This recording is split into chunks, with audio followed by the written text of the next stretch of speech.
I cichutko zboże się kołysze nad ruczajem płot dojrzewa w przedwieczornej ciszy.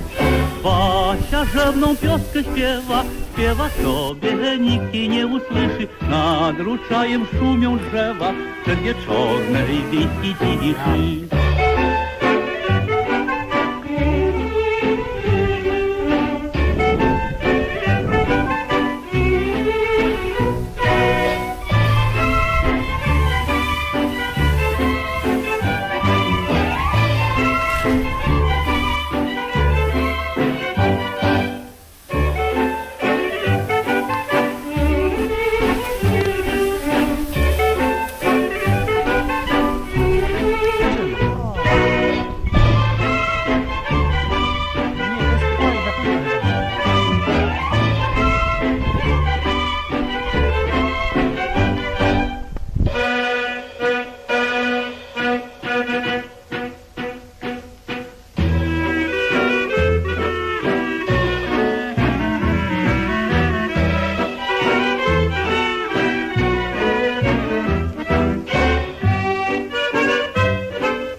Wyszła w pole Basia miła, przesłoniła ręką modre oczy i serdecznie się dziwiła, jaki świat uroczy.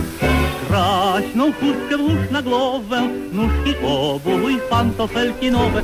Żegnaj smutki, bądź wesoło, to ja Wiaśka zatańcz koło.